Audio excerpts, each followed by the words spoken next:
before this video begins, Cartoonshi plushie courtesy of Makeship. We need your petitions to make it happen. If you're interested, then stay tuned for more info.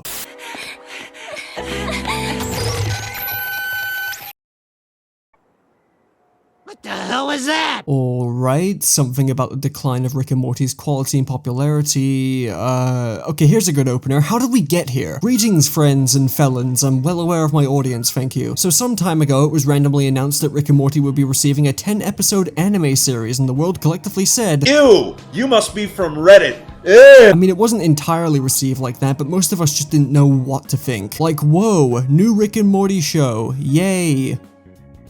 Why an anime though? Why are you specifying anime exactly? I'm not asking this like I've suddenly become allergic to anime within the past 5 minutes of writing the script. I spend more time watching anime than I do most forms of media, even if most of the time I'm watching it as I do something different. Okay, we gotta set up a private lobby like right now because someone just crashed a jet outside my apartment.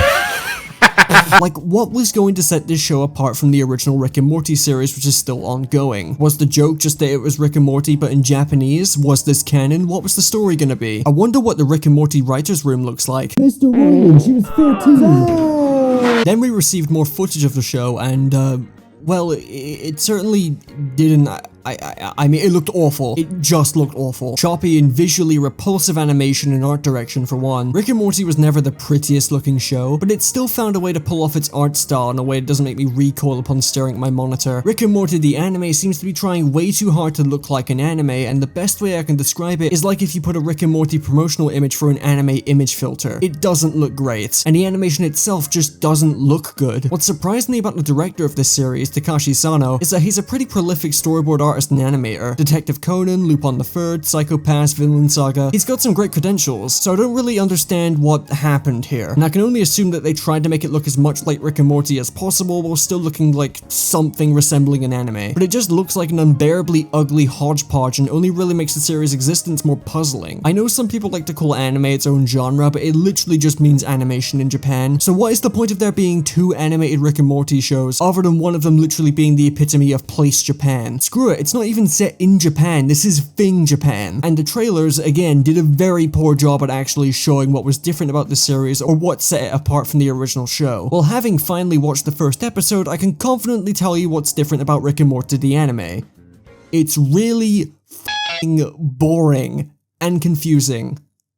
And bad. A nigh incomprehensible display of colored vomit and atrocious pacing that I think is trying to say something that it thinks is profound, but it all results in a complete and utter catastrophe that I'm struggling to make sense of. And like, I needed to share this with all of you because I literally have no idea what I just watched. Cartoonshi plushie. Now that I have your attention, look at me. I look pretty marketable, right? Well, Makeship thought so too, and they wanted to help make Cartoonshi a real thing that you can hold in your hands. Thing is, we need pledges. 200 pledges to be exact. We need you to show Makeship that you are in fact interested in having a tiny little creature in your inventory. If we manage to get 200 pledges or more, Makeship will officially create a plushie based on yours truly you can use for any and all purposes. We only have 10 days starting from today to get this plushie made, as the petition ends on August 27th. So if you want a marketable little Cartoonshi to pamper or abuse, then you gotta act quick. Go to makeship.com/petition/cartoonshi-plushie or click the link in the description and pinned comment to go to the page and pledge your support. Thank you for listening, and let's get back to the video. As I began watching Rick and Morty the anime, a few questions quickly popped into my mind, such as what the hell is happening here? If you asked me to tell you the plot of the first episode, I would genuinely have a difficult time explaining it to you. Not because I'm lazy, but because I genuinely can't wrap my head around what it's trying to do. Seriously, if you're really that curious, then watch the episode yourself and see how long it takes for you to get confused. Spoiler, you will have your head spun in several different directions and probably twisted off within the first few minutes. So first we need to establish that this series is not canon to the OG, but instead uses it as a jumping off point to tell its own stories. These are all the same characters that we've gotten to know for years now, but in an original story. The story itself is a puzzle that not even Christopher Nolan would come up with as a joke. Apparently there were a handful of Rick and Morty anime shorts from a few years ago that were somehow required to understand the plot. This is already an unlikable story storytelling decision. If you're gonna create and advertise a 10-episode anime series completely separate from your shorts you made years ago, and then require that the audience watch them beforehand to understand what's going on, then you need to be in jail. I'm not watching these, I refuse to watch them, and I hate that I only found this out after watching the first episode. And from what I've gathered, nothing about the show's marketing tells you about this little tidbit, so if you're going in blind, then good f***ing luck. You should not need to consume external media to understand a story, especially not a bunch of Adult Swim shorts from years prior. So for the sake of this video, I'm going to not mention these ever again, and instead give you the perspective of what the average viewer is going to take away from this show, because no one watching Adult Swim late at night is going to know that these shorts exist. So, here is my best explanation of what happens in episode 1. I don't fucking know. The editing and pacing of this show are legitimately some of the worst I've seen in a while. The episode throws you into so many different scenarios, seemingly jumping from timeline to timeline in a way that's both incredibly confusing and super rushed. It's trying to do the thing that Rick and Morty used to do back in the earlier seasons with the big and mind-screwy episodes, without any of the effort or believability that went into those to make them compelling. And on top of that, these episodes are not confusing. Even if you are a little lost, everything should all come together by the end. Here though, it all lacks basic cohesion on such a comical level. There will be long stretches of time where basically nothing actually happens, and specifically when it comes to Morty's side of the plot, there will be times where they swap to a different Morty in the middle of another Morty scene with basically no warning, and it isn't done gracefully or with any consideration for the viewer's time. It'll have nearly the same runtime as the previous scene and play out in almost the exact same way with only a handful of differences. It's padding, it's a waste of time, and it only serves to make things more confusing. And that's without getting into what actually happens in Morty's side of the story. The whole virtual reality game with all the different Mortys across different timelines feels like it's trying to be the Roy scene from Morty Night Run, but on a much grander scale. However, what made Roy work so well was that it showed all the highs and lows of someone's entire life within a 60-second montage, and then snapping back to reality where no time had passed except for the player who experienced all of Roy's life. It being a short and shocking gag is also a big reason why it works. It's a brief bit of existential humor in the form of a video game. In the anime, they're trying to do multiple of these things, and many of these scenes are aiming to be impactful on the same level as Roy, such as Morty being old and in an abusive relationship, or him dying as a wealthy politician with a blatant Citizen Kane reference. But we not only don't see enough of these Morty's lives to care, again with Roy we saw so much within only 60 seconds, but these short glimpses into these wildly different lives drag on forever, and I still can't make heads or tails of any of it. Who is Elle and why should I care? Why is she Morty's love interest, and why do they expect me to feel any sort of emotion when she and Morty reunite at the end? Who the f is Frank? We get a scene of him turning away from Morty when he's in trouble, and then in a different timeline where we get a handful of scenes with him, and then he just becomes a character that Morty feels a strong emotional connection with. Like,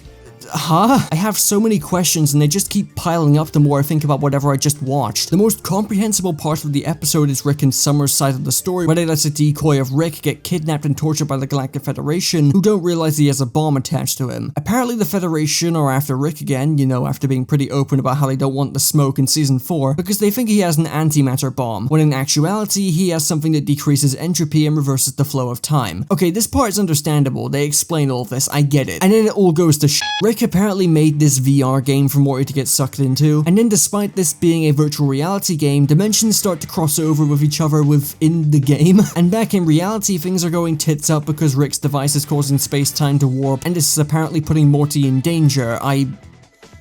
Look, I understand that Rick and Morty do dimension hopping stuff and that's kind of their thing, but nothing about this situation makes any sense. If what Morty is playing is a game, then how is it being affected by Rick's device and causing dimensions to cross over with each other? In fact, how is Rick's device causing dimensions to cross over with each other? Wasn't the whole point of it that it could reverse the flow of time? What does that have to do with different dimensions? It would explain the constant rewinding of scenes in Morty's part of the story, but it doesn't explain anything else. This is all without bringing up the opening scene where the Galactic Federation are preparing to destroy an alien planet only for Summer, or some variant of Summer, it's never elaborated on, and in a show that frequently showcases different versions of characters, that's a very important detail, to hack their systems and shut down their ship. Naturally, as this is the very first scene of the episode, you'd expect this to have some sort of relevance to the plot, but it doesn't mean anything. It only adds to how much of a confused and incoherent mess this entire episode is. I can't even grasp what this episode was trying to do or say. It feels like every single bad faith critique about Rick and Morty being super smart and pretentious when it's actually just a really stupid show that's written and smartly, was combined into one genuine attempt at being deep, profound, and experimental, and it just makes me fall asleep, dude. There's no existentialism to be found, it's just confusion. And all of this is without pointing out the most ridiculous part of all of this. The show just doesn't feel like Rick and Morty. For many, I'm sure that's a breath of fresh air, considering the show has fallen off in a number of areas and people are getting tired of the shtick, but even the most recent season has shown that the show can still write dark comedy and provide shocking but thoughtful commentary on the same level as the first 2 seasons. Rick and Morty the anime may have the characters from Rick and Morty, but it's only Rick and Morty in name alone. There are very few jokes, and the ones that are here aren't funny. There's no satire, no meta-commentary, none of the violence, swearing, or just anything you would associate with Rick and Morty after their 11 years on the air. It's a super dramatic, atmospheric, quiet, painfully drawn-out anime that feels like something Rick and Morty would do as an anime parody, yet it's played completely straight. So while I can applaud it for doing something different to the main show, it's too much of a difference to the point that the show loses its identity and audience members become increasingly alienated by it. And really, that's all I can say about it. This show does not feel like Rick and Morty much at all. And that would be one thing if the show itself was good or entertaining in any capacity, but it's just a boring slog. A confusing mess that's only going to be accepted by the most die-hard of Rick and Morty fans. It's not worth your time, it's not worth a peek, it's not worth your curiosity, just don't bother. That may be harsh to say towards a show that only has 1 of 10 episodes out right now, but if a show makes this much of a bad impression from the get-go and the rest of the show from what we've seen follows in its footsteps, then I don't mind jumping the gun here. I don't see how this show can suddenly resurrect the energy and identity of Rick and Morty after making it abundantly clear that they're discarding it and doing their own thing. Who is this show made for? I genuinely have no idea. I'm not even a Rick and Morty fan anymore, that ship sailed a long time ago, but I would still take season 5 in a heartbeat over whatever the fuck this was. Anyway, that's the end of the video. Play Yakuza or something, I don't know.